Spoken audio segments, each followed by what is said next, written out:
Stock x ray, इसमें हम आज बात करेंगे कुछ एक ऐसे शेयर्स की जहां पर कि देखिए ये छोटी रेंज के शेयर हैं।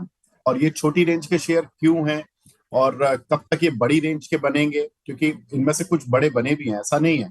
35 रुपए से 60 रुपए की रेंज के शेयर हैं, लेकिन ये अमूमन इनमें हमारे जो देश के लोग हैं वो बहुत ज्यादा अट्रैक्टेड रहते हैं, फंसे हुए भी हैं कुछ लोग। ये लिस्ट आपके सामने है। Suzlon, R power, IFCI, Ujjivan small finance bank, Paisalo, TV 18, IRB infra, Patel engineering, इन सभी पर हम बात करेंगे एक एक करके।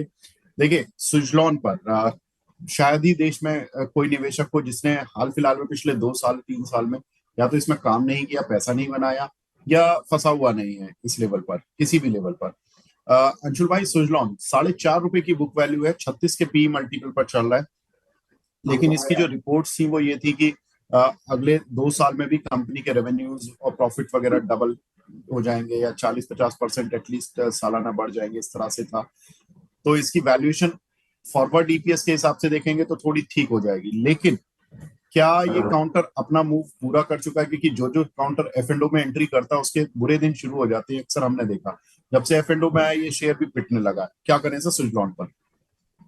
सर बात आपकी सही है, लेकिन इसका उल्टा भी होता है कि जब अगर बहुत एक्सेसिव शॉर्ट पोजीशंस रह जाती हैं और एक क्वार्टर का अच्छा रिजल्ट आ जाए तो शॉर्ट कवरिंग भी उतनी तेजी से आती है। अब उस जोन में खड़ा है जहां पे इसने गैप फिल कर लिया है। हम एक्सपेक्ट कर रहे थे कि नीचे गैप फिल करने 53 से 55-50 के बीच में आएगा। ऑलमोस्ट उस जोन में आ चुका है, उसी जोन में ट्रेड कर रहा है। तो यहाँ से नया शॉर्टिंग या नई सेलिंग की गुंजाइश तो बहुत कम है।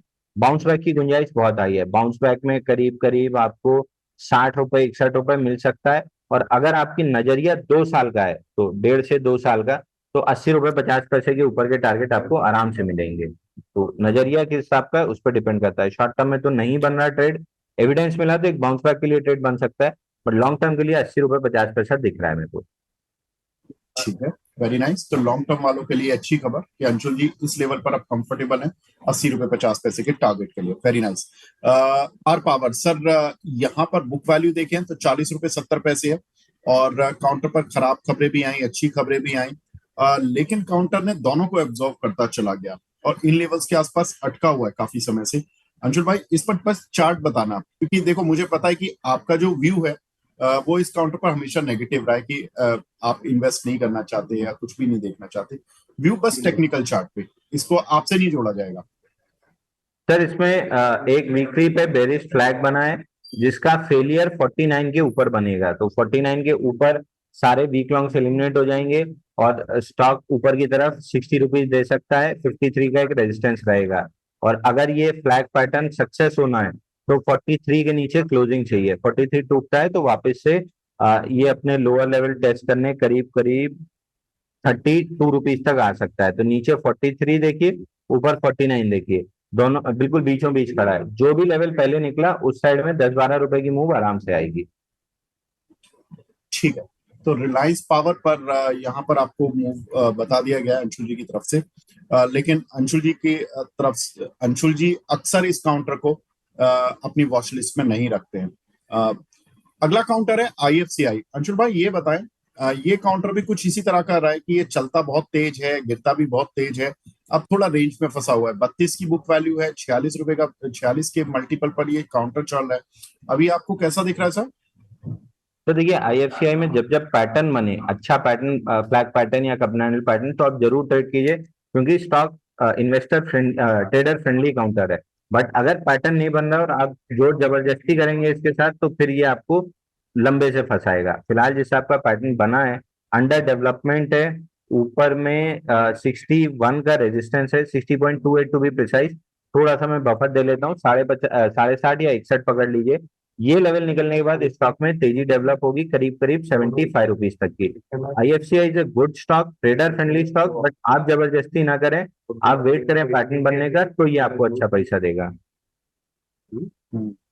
तो जीवन स्मॉल फाइनेंस बैंक का, अंशुल भाई इसमें देखें ना तो बुक वैल्यू 31.5 रुपए की, और लगभग ये बुक वैल्यू के आसपास ही आया था जब गिरावट आ रही थी इस काउंटर पर।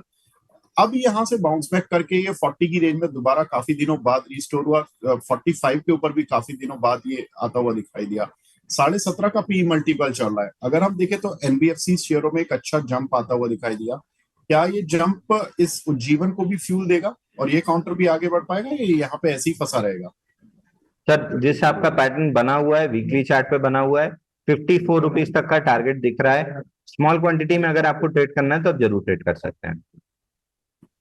ठीक है, इसकी कोई रेंज बता दीजिए। 54 तो आपने अपसाइड की बता दी सर, नीचे की रेंज में? सर इस वीक में ओपन लो के साथ चला है और ब्रेकआउट दे रहा है, तो इस वीक का जो लो है 43.88, ये आपका मेजर सपोर्ट और स्टॉप लॉस दोनों रहेगा, और टारगेट आपका रहेगा 54.30 रुपए। ठीक है अंशुल भाई, एक काउंटर आपको याद होगा, आपने पैसा लो बताया था 32-33 रुपए पर, और वो फिर 2 दिन में ही 38-40 रुपए तक पहुंच गया था, और वहां पे आपने प्रॉफिट बुक भी करा दिया था। लेकिन अब ये दोबारा से 38 रुपए के आसपास ही घूम घूम रहा है। कोई अपॉर्चुनिटी बन रही है इस काउंटर पर? क्योंकि बुक वैल्यू देखे तो 17 रुपए, पी मल्टीपल अगर कंपेरेटिवली इनकी इंडस्ट्री में देखे तो ये ठीक चल रहा है, 16.8 के पी मल्टीपल पर चल रहा है। सर ये हमारी एक्टिव वॉच लिस्ट में है, 2 बार हम प्रॉफिट बुकिंग कर चुके हैं। वापस से 36.48 के ऑलमोस्ट लेवल्स टेस्ट हुए हैं डेली चार्ट वाले। यहाँ से अगर प्रोटेक्शन मिलती है तो ऊपर में 42 और उसके बाद 47 दो टारगेट मिल सकते हैं। एग्जैक्ट अभी ही बाई कर लें ऐसा पैटर्न नहीं बना है, लेकिन पैटर्न डेवलप हो रहा है, तो जिस भी दिन ब्रेकआउट बनेगा हम अपने क्लाइंट्स को बाई जरूर देंगे। एक बार आई वुड रिक्वेस्ट जितने भी दर्शक हैं, ट्रेडिंग व्यू खोल के पैसा लो का चार्ट लगाइए वीकली और वॉल्यूम देखिए।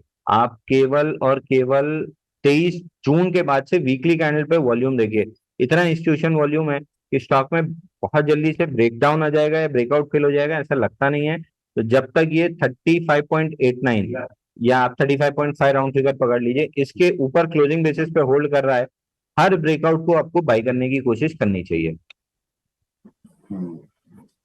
एक आपका पसंदीदा शेयर और है अंशु भाई, टीवी18। इसमें भी काफी दर्शक सवाल भी पूछते रहते हैं, और आज भी पूछ रहे थे, तो मैंने उनके सवाल को थोड़ी देर के लिए डेफर करके रखा।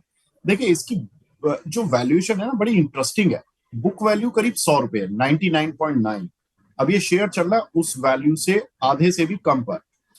अब प्रॉब्लम क्या है, काउंटर चलता क्यों नहीं है? क्योंकि इसके रिजल्ट्स पे हमेशा होप बन जाती है कि रिजल्ट अच्छे आएंगे, हॉटस्टार के साथ जेवी कर लिया, यहाँ कर लिया, मर्जर कर लिया, डिमर्जर कर लिया, लेकिन वो प्रॉफिटेबिलिटी में कन्वर्ट नहीं हो पा रहा, मतलब प्रॉफिट कंपनी का नहीं दिख पा रहा। लेकिन मुकेश अंबानी ग्रुप की कंपनी है, उनकी एक मीडिया एंटरटेनमेंट की एक लीडिंग कंपनी है, तो इसलिए लोग ट्रस्ट भी करते हैं।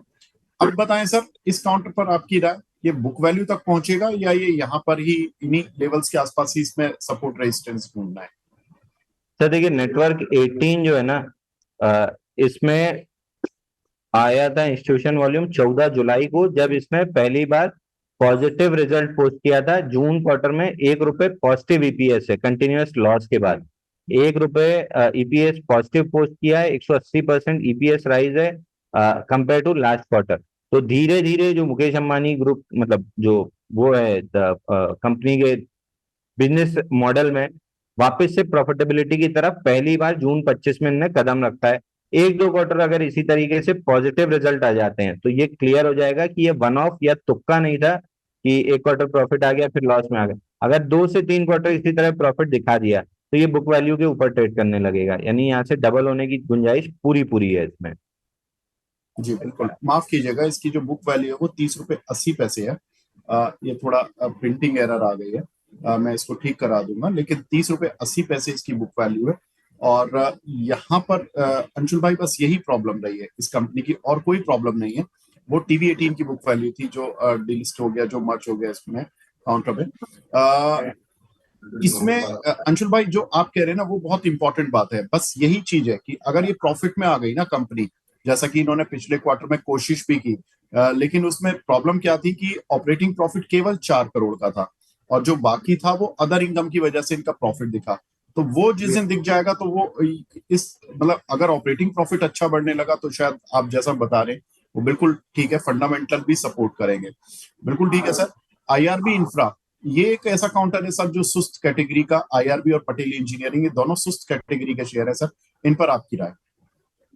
सर एक नेटवर्क 18 पे लास्ट बात बोल दूं, अगर इंस्टीट्यूशन वॉल्यूम आया है और इंस्टीट्यूशन आपके हमारी तरह बहुत मतलब आप तो खैर डिटेल में पढ़ते हैं, बाकी रिटेल क्लाइंटों की तरह कोई डिटेल एकदम ऐसे ही चार्ट देख के या वो देख के सौदा नहीं लेता, हमेशा फंडामेंटल जब चेंज होना स्टार्ट होते हैं और एकदम नेसेंट स्टेज में, जिसको कहते हैं सीड स्टेज, उस स्टेज में जब स्टॉक होता है तब पैसा डालना स्टार्ट करते हैं। तो नेटवर्क 18 में अगर 50-52 रुपए के आसपास इंस्टीट्यूशन बाइंग, वो भी वीकली चार्ट पे इतनी बड़ी बाइंग दिख रही है, तो यहाँ से नीचे की गुंजाइश बहुत कम रहती है, ऊपर की गुंजाइश बहुत ज्यादा रहती है।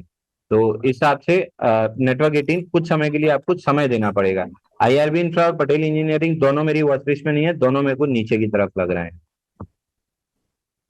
ठीक है सर, कहाँ तक नीचे जा सकते हैं बस फटाफट से बता दीजिए, फिर इस शो को बंद। सर आईआरबी इंफ्रा 42.65 का लेवल टूट चुका है, अगर रिक्लेम नहीं हुआ तो 35 रुपए तक नीचे आ जाएगा। और दूसरा stock Patel engineering, Patel Patel engineering Patel engineering में भी रेंज बनी हुई है 48.6 और 35.68। तो 35.68 एक बार प्रोटेक्ट तो हुआ है, दोबारा में अगर वहां पे डबल बॉटम बना तो फिर बाउंस बैक कर सकता है 41 और 48 तक। बट मेरे को अभी इंस्टीट्यूशन वॉल्यूम उतने क्लियर नहीं दिख रहे हैं, इसलिए मैं बाउंस बैक प्ले करने के मूड में नहीं हूँ।